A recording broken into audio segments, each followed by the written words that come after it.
students, welcome to the class with me Sangeeta Khatkar, Faculty of Kudos International School. In today's video we are going to study part 2 of the chapter Whitewashing the Pen. In part 1 we have already discussed that this story is related to an orphan boy named Tom. एक orphan boy की story है ये जिसका name Tom होता है. वो बहुत ही mischievous boy होता है, naughty होता है, हमेशा कुछ न कुछ मिस्टेक्स करता रहता है एंड इसीलिए आंट पोली जो होती है वो उससे गुस्सा हो जाती है बिकॉज फ्राइडे को टॉम फाइटिंग करके आता है, उसके क्लोथ होते हैं वो बहुत डर्टी होते हैं और आंटी ये देख के बहुत गुस्सा हो जाती है और एज ए पनिशमेंट उसको जो फैंस होती है उसको व्हाइट वॉश करने का टास्क दिया जाता है। टॉम बिल्कुल नहीं चाहता फैंस को व्हाइट वॉश करना, वो ये चाहता है कि मुझे कैसे भी करके इस चीज से फ्रीडम मिल जाए कि मुझे ये नहीं करना पड़े। इसीलिए वो अलग अलग ट्रिक्स यूज करना चाहता है, अपने माइंड को यूज करके वो चाहता है कि मैं कैसे भी करके इस टास्क से फ्री हो जाऊं। ओके, अब हम देखते हैं कि टॉम इस टास्क से फ्री हो पाता है या नहीं हो पाता है। क्या टॉम खुद से पूरे फ्रेंड्स को व्हाइट वॉश करता है? क्या उसका कोई फ्रेंड उसकी हेल्प करता है? और हेल्प करता है तो कितनी हेल्प करता है? Okay, so let's start our today's topic. Stop the starboard, tingling, stop the left come ahead on the starboard, stop her, let your outside turn और slow। तो हमने पार्ट 1 में देखा था कि जब टॉम व्हाइट वॉशिंग कर रहा होता है तो उनका जो फ्रेंड होता है बेन वो आता है और वो एक इमेजिनरी प्लेइंग करता रहता है, अपने हैंड से एक्शन करता रहता है जैसे कि वो किसी शिप के अंदर है और वो उसके जो पार्ट्स है उनको मूव करता हुआ शो करता है। यहाँ पे वो बोलता है stop the starboard tingling, stop the larboard की लेबोर्ड को रोको। इस तरह से वो कुछ ऐसी मूवमेंट अपने हैंड्स की करता है। देन वो बोलता है कम अहेड, आगे आ जाओ स्टैबोर्ड पे, स्टॉप हर, उसको रोको, let your outside turn over slow, tingling, चाओ चाओ get out that headline, lively now, come out with your spring leg. What's you about there? Like a turn round that stand with the by of it. Stand by that stage now. Let her go. Done with the engineer sir. Tingling means वो सारे जहाज के अंदर के scene बताते हैं कि हाँ यहाँ अब ठीक है, ये लाइवली है, अब कम आउट, इससे बाहर आ जाओ स्प्रिंग लाइन से। अब वो इस तरह से बोलता रहता है टेक अ टर्न, अब टर्न लेना है, round that stand with why of it. उसके बाद में वो इस तरह से बोलता रहता है। तो Tom went on white washing but वो टॉम का माइंड अपनी तरफ डाइवर्ट करने की कोशिश करते हैं बट टॉम का माइंड डिस्ट्रैक्ट नहीं होता है और वो कंटिन्यूअस वाइट वॉशिंग करता है। Paid no attention to the steam board और वो उस स्टीम बोर्ड की तरफ अपने बिल्कुल भी अटेंशन नहीं पे करता है, वो अपने टास्क में लगा रहता है। Ben start a movement and then said. तो बैन जो है वो देखता है कि टॉम तो उसकी तरफ ध्यान ही नहीं दे रहा है, तो वो 1 मिनट के लिए टॉम को देखता है, उसके बाद में कहता है hey you are up staff ant you. वो बोलता है कि हे कि तुम चुपचाप से ऐसे खड़े काम में लगे हुए हो, तुम बिल्कुल ध्यान नहीं दे रहे हो, क्या तुम नहीं हो वैसे? No answer. तो टॉम उसको कोई आंसर नहीं देता है। Tom served his last touch with the I of an artist. तो वो क्या करता है, वो आंख के कोनर से उसकी तरफ देखने की कोशिश करता है। Then he gave his brush another और उसके बाद में एक आर्टिस्ट की तरह अपने लास्ट टच अपनी पूरी जो यहाँ पे जो प्लैंक है वुडन उन पे अच्छे से व्हाइट वॉश करता रहता है। उसके बाद में his brush another gentle SVEEP and served the result और उसके बाद में वो वापस डिप करता है अपने ब्रश को उसमें और वापस उस प्लैंक पे व्हाइट वॉश करता है और उसके बाद में रिजल्ट देखता है। As before Ben rang up alongside to him और बैन जो है वो उसकी तरफ आ जाता है। Tom's mouth water for the apple. अब बैन क्या है, एक एप्पल खा रहा होता है तो उस एप्पल को देखकर टॉम की भी इच्छा होती है कि वो भी खाए, उसके मुंह में पानी आने लग जाता है but he stuck to his work. लेकिन वो अभी भी अपना काम कर रहा होता है। बैन सेड, तो बैन कहता है hello old champ you got to work hey. तो वो कहता है हेलो ओल्ड चैम्प, तुम्हें वर्क मिला हुआ है। Tom will suddenly and said. तो टॉम जो है विल सडनली मीन्स यहाँ पर क्या है, यहाँ पर व्हील का मतलब होता है रोटेट, मुड़ता है और फिर वापस अपनी जगह पे एक मोमेंट के लिए उसकी तरफ देखता है, वापस अपने काम में लग जाता है।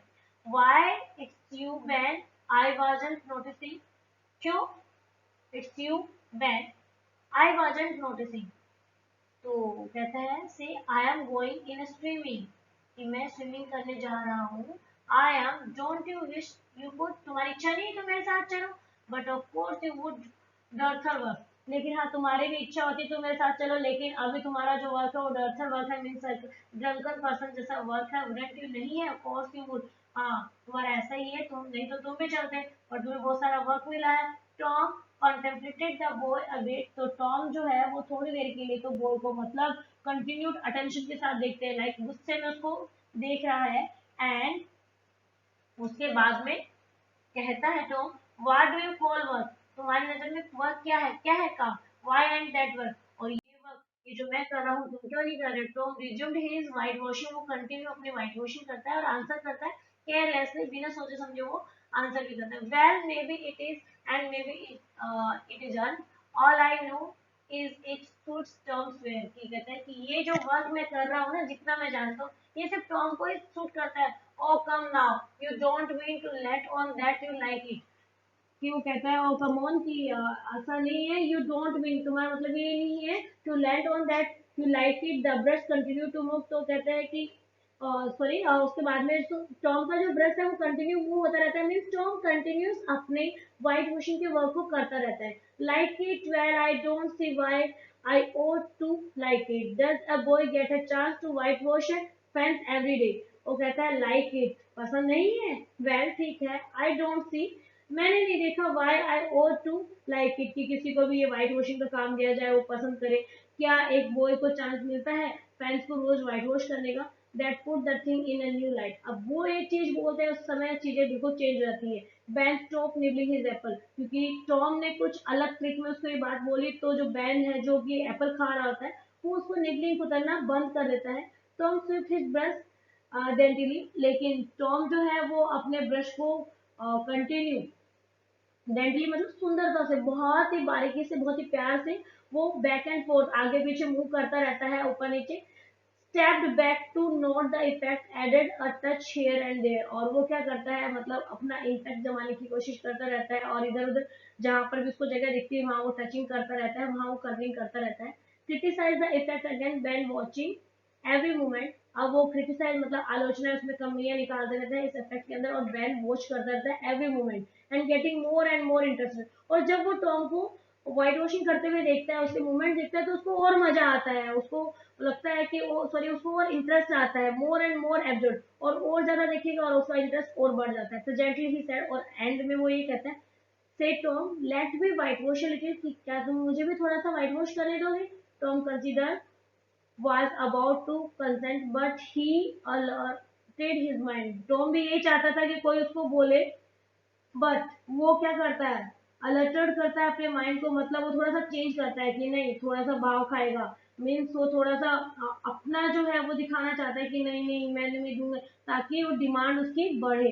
No no I reckon it wouldn't hardly do Ben, वो कहता है नहीं नहीं नहीं, वो उसको बैन को मना करता है, वो कहता है कि I think it wouldn't hardly do, कि ये बहुत मुश्किल से किया जाता है बैन, यू सी तुम देख रहे हो Aunt Polly is full particular about this fence, कि एंड पोली जो है इस फेंस को लेकर बहुत ही पर्टिकुलर, बहुत सिंसियर, इस चीज को लेकर बहुत ही वो ज्यादा सोच रही है, इसीलिए right here on the street, और इसीलिए गली के अंदर, क्योंकि ये जो फेंस है ये गली में है, यू नो, और तुम्हें तो पता है, but if it was the back fence, से अगर ये पीछे की फेंस होती आई वुडेंट माइंड, मुझे कोई फर्क नहीं पड़ता, मैं तुम्हें दे भी देता, एंड शी वुडेंट, और ना ही आंटी जो है वो उस पर गौर करती, बट ये फ्रंट की जो फेंस है वो है, और ये अगर इसमें थोड़ा बहुत भी गड़बड़ हो गया तो आंटी बहुत गुस्सा हो जाएगी, यह she is awful particular about this fence, it's go to be done very careful, और इसीलिए ये क्या है, सामने की फ्रंट फेंस है, इसीलिए ये काम बहुत ही केयरफुली के साथ हमें करना है।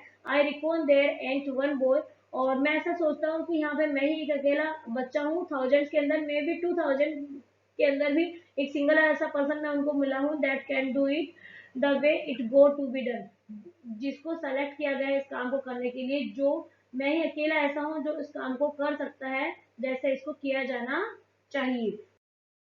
मीन्स टॉम उस वर्क की वैल्यू उसके बैंक के सामने बढ़ाना चाहता है। नो इज दैट सो, ऐसा नहीं है, oh come now let me just try, कि नहीं नहीं, अरे अरे आ जाओ ना, मुझे भी एक ट्राई करने दो, ओनली जस्ट लिटिल, थोड़ा सा, I would let you if you ask me Tom. तो कहता है कि अगर मैं तुम्हारी जगह होता तो मैं तो तुम्हें कर लेने देता टॉम। तो Ben, I would like to honest injun, but aunt Polly, हाँ मैं भी ऐसा ही चाहता, मैं तुम्हें दे देता ऑनेस्टली, बिल्कुल सही बात है, बट आंटी आंट पोली जो है उनकी वजह से मैं तुम्हें नहीं दे रहा। Well Jim wanted to do it, क्योंकि जिम भी ये काम करना चाहता था, but she wouldn't let him, लेकिन उसने उनको भी करने को ये काम नहीं दिया। She wanted to do it, Sid wanted to do it, Sid भी इसको करना चाहता था, and she wouldn't let Sid, लेकिन आंटी ने सिड को भी काम नहीं करने दिया। Now don't you see how I am fix, now अब देखो ना, तुम देख नहीं रहे हो मैं कैसे अच्छे से ये फिक्स का मतलब यहाँ पे है कि मैं अच्छे से इसको स्प्रेड कर रहा हूँ, पूरा अच्छे से व्हाइट वॉश कर रहा हूँ। If you was to tackle this fence, अगर आप इस पेंस को अच्छे से टैकल करोगे, and anything was to happen to it, अगर सब कुछ अच्छा रहा तो, oh shucks I will be just as careful.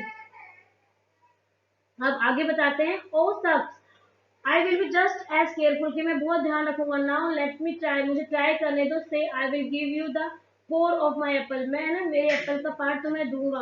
Van here, no Ben, now don't, ठीक है, नो वैन, नहीं नहीं, आई एम अफ्रेड, मुझे डर लग रहा है। I will I will give you all of it, तो बैन उसको लालच देता है कि नहीं नहीं, मैं तुम्हें पूरा ही, अपना एप्पल है वो पूरा ही दे दूंगा। Tom gave up the brush with reluctance in his face, तो टॉम जो है वो अपना पूरा जो एप्पल है वो, सॉरी, अपना जो ब्रश है वो दे देता है, और अपने फेस पे टेंशन दिखाता है कि नहीं नहीं तुम खराब कर दोगे। बट अलग थी इन हिज हार्ट, लेकिन उसके मन के अंदर बहुत ही खुशी थी, क्योंकि वो मन तो खुशी से झूम रहा था। क्यों झूम रहा था? कि उसको वो काम नहीं करना पड़ेगा ना, तो वो मन ही मन खुश हो रहा था कि बस अब जो वो चाहता है वो काम हो ही जाएगा। And while the lad steamer Big Missouri worked and sweated in the sun, the retired artist sat on the barrel in the shade close by, dangled his legs, munched his apple. अब क्या होता था, late steamer big, अब उसके बाद में Missouri जो वो काम कर रहे थे, स्वीटेड इन द सन, क्योंकि बहुत तेज गर्मियों का टाइम था, समर का टाइम था, पसीने से पूरे गीले हो चुके थे। द रिटायर्ड आर्टिस्ट अब थक चुका था। Tom sat on a barrel in the shade, और वो पेड़ की छाया के अंदर एक बैरल रखा हुआ था, तो वहां पर बंद था, उस पर बैठ जाते हैं। डेंगल हिज लेग, अपने पैर हिलाता है। मल्ज हिज एप्पल, अपना एप्पल खाता है। And plant the slaughter of more innocence, और अब वो प्लानिंग कर रहा था कि मैं और जो इनोसेंट लोग हैं उनको कैसे बुलाऊंगा इस काम में, उनको कैसे एंगेज करूंगा। There was no lack of material, अब वो बात कर रहे हैं कि वहां मटेरियल की तो कोई कमी नहीं थी ना। Boys happened along every little while, तो दे केम टू जील, अब जितने भी बॉय थे वो जील उसका मजाक बनाने आते थे। जील मीन्स फन करने के लिए, मजाक बनाने के लिए। बट रिमेंट टू व्हाइट वॉश, लेकिन वो टॉम अपनी इंटेलिजेंस से उनका माइंड जो है व्हाइट वॉश की तरफ अट्रैक्ट करता था, और वो व्हाइट वॉश करने में लग जाते। By the time Ben was fagged out, और जब काम करते करते जो बैन था वो फैक्ड आउट मीन्स थक गया था, यहाँ पर एक्सक्यूज हो गया था। तो Tom had traded the next chance to गिली फिशर फॉर a kite, तो नेक्स्ट बॉय आता है गिली फिशर, तो वो उसको एक काइट देने का लालच देता है टॉम को, तो टॉम उसकी काइट के बदले में उसको व्हाइट वॉश करने देता है in good repair. And when he played out, और जब बिली अपना काम कर लेता है, जब वो बिली थक जाता है, तो उसके बाद में जॉनी मिलर, जो कि boat enough for a big red and a string to swing it with, उसके बाद में नेक्स्ट जो बॉय है वो आता है, और उसके पास में एक फॉर ए डेड रेड, उसके पास में एक डेड रेड होता है, तो वो उसको दे देता है। उसके बाद में and so on hour after hour, घंटे के बाद में नेक्स्ट आवर, फिर नेक्स्ट आवर, मतलब वो काम चलता रहता है। And when the middle of the afternoon came, means जब दोपहर का टाइम आता है, from being a poor poverty stricken boy in the morning, जो कि बेचारा एक बॉय था जो कि दोपहर सुबह उसको सारा काम कर रहा था, अब उसका सारा काम कंप्लीट हो गया। Tom was literally rolling in wealth, अब उसके पास में बहुत सारा सामान भी इकट्ठा हो गया था, बहुत वेल्थ इकट्ठी हो गई थी। He had decide the thing before mention, अब उसके पास में 12 मार्बल थे, part of a jew's harp था, a piece of blue bottle glass of look through, a spool, cannon, a key that wouldn't unlock anything, एक ऐसी की जिसे कोई भी लोग खोल सकते थे। A fragment of chalk था उसके पास, a glass, a glass topper था, of a decanter, a tin soldier था, a couple of मीन्स उसके बाद सब बहुत सारी चीजें हो गई थी, फ्लैगपोल था, 6 फायर क्रैकर्स थे, और किचन विद ओनली वन आई, एक ऐसी किचन थी जिसके ओनली एक ही आई थी, अ ब्रास डोर नॉब था, ब्रास का डोर का जो नॉब होता है, हैंडल होता है, ए डॉग कॉलर था, but no dog, the handle of a knife, 4 pieces of orange peel and a dilapidated old window shelf था. He had a nice, good, idle time all the while. Plenty of company, बहुत सारी company मिल गई, बहुत सारी अच्छी अच्छी चीजें मिल गई. And the fence had 3 coats of whitewash on it. और उस fence पे भी whitewash के 3 coats हो गए थे. If he hadn't run out of whitewash, he would have bankrupt every boy in the village. अब कह रहे हैं कि if he hadn't run out of the whitewash, कि अगर वो व्हाइट वॉश के लिए निकलता तो गांव का जो हर बच्चा था वो बैंकरप्टेड होता, मीन्स क्योंकि टॉम ने हर बच्चे को लालच देके उनके पास जो कुछ था वो सब ले लिया था. Tom said to himself that it was not such a hollow world, कि अब पहले टॉम को ऐसा लग रहा था कि दुनिया उसके लिए खाली है, क्योंकि उसको लग रहा था कि वो ये वीकेंड एंजॉय नहीं कर पाएगा. तो पार्ट हमने देखा था कि वो बहुत ही दुखी हो जाता है, उसके लिए ये वर्ल्ड होलो था. बट आफ्टर ऑल अब उसको ऐसा नहीं लग रहा था. He had discovered a great law of human action, क्योंकि अब टॉम ने डिस्कवर कर दिया था एक ग्रेट लॉ ह्यूमन एक्शन का, विदाउट नोइंग इट, बिना उसके बारे में जाने, namely that is order to make a man or a boy कोवेट a thing. क्यों? क्योंकि उन्होंने क्या किया था, कोवेट मतलब डिजायर, एक बच्चे के अंदर आप डिजायर पैदा कर सकते हो. बहुत सारी ऐसी चीजें होती है जिनमें आप इंटरेस्टेड नहीं हो लोग, लेकिन आप उनका अंदर चेंज करके लोगों को उसके लिए अट्रैक्ट कर सकते हो. It is the only necessary to make the thing difficult to attend. और अगर आप, क्या है वो तरीका, कि अगर चीजें आप उनके लिए डिफिकल्ट बना दोगे, उनको दिखाओगे ये चीजें डिफिकल्ट है, अटेंड करने में नहीं कर सकते, तो इंटरेस्ट उनका और क्रिएट होएगा. If he had been a great and wise philosopher, अगर वो एक बड़ा और वाइज फिलोसफर होता, like the writer of this book, जैसा कि इस बुक के राइटर हैं, he would now have comprehended that work consists of whatever a body is obliged to do, and that play consists of whatever a boy is not obliged to do.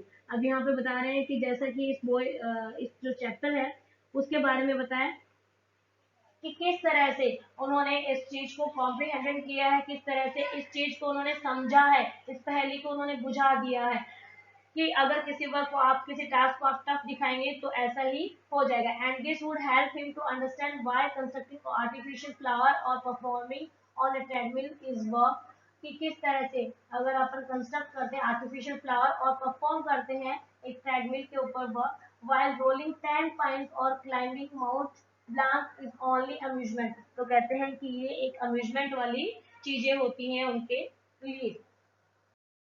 Next कहते हैं there are wealthy gentleman in England. तो यहाँ पे कहते हैं कि England के अंदर बहुत सारे ऐसे वेल्दी जेंटलमैन हैं who drive 4 horse passenger coaches 20 और 30 miles on A daily line, कि जिनके पास में 4 हॉर्स पैसेंजर कोचेस हैं जो कि डेली बता रहे 20 और 30 माइल्स जो डेली चलते हैं. In the summer because the privilege cost them considerable money, क्योंकि वहां पर वो जब जाते हैं तो उनको जो मनी है वो कंसिडरेबल मिलती है, उनको अच्छी अर्निंग हो जाती है. But if they were offered wages for the service, लेकिन अगर उनको ऑफर किया जाए उनकी सर्विस के लिए wages, that would turn it into work and then they would resign, तो ये वर्क में चेंज हो जाता है और वो रिजाइन भी दे सकते थे. The boy mused a while over the substantial change which had taken place in his worldly circumstance and then wended towards headquarters to report. अब यहाँ बता रहे हैं कि the boy mused, यहाँ पे boy सोचता है थोड़ी देर के लिए over the substantial change, कि किस तरह से उसने जो circumstance था उसको बिल्कुल चेंज कर दिया था, जो कि उसके लिए बहुत ही टफ था. धीरे धीरे स्लोली स्लोली वो हेडक्वार्टर की तरफ जाता है रिपोर्ट करने कि हाँ उसका काम कंप्लीट हो गया. मीन्स आज पोली को बताने जाता है कि जो व्हाइट वॉशिंग का वर्क उसको दिया गया था, now it is completed. And इस तरह से यहाँ पर भी मार्क ट्वेन ने हमें ये बताया है कि हम अपनी इंटेलिजेंस से, विद से किसी भी टास्क को कंप्लीट कर सकते हैं. और अगर यहाँ पे एक बेसिक फिलोसफी बताइए कि किसी भी चीज को हम थोड़ा सा टफ बना के दूसरों के सामने प्रेजेंट करते हैं तो दूसरे लोगों का इंटरेस्ट भी, अगर हम चैलेंज देते हैं उनको, तो इसमें उनका इंटरेस्ट क्रिएट होता है और वो भी इस वर्क को करना चाहते है फिर। और इस तरह से हमने ये चैप्टर कंप्लीट किया students. I hope you all are understand this chapter. Thanks for watching.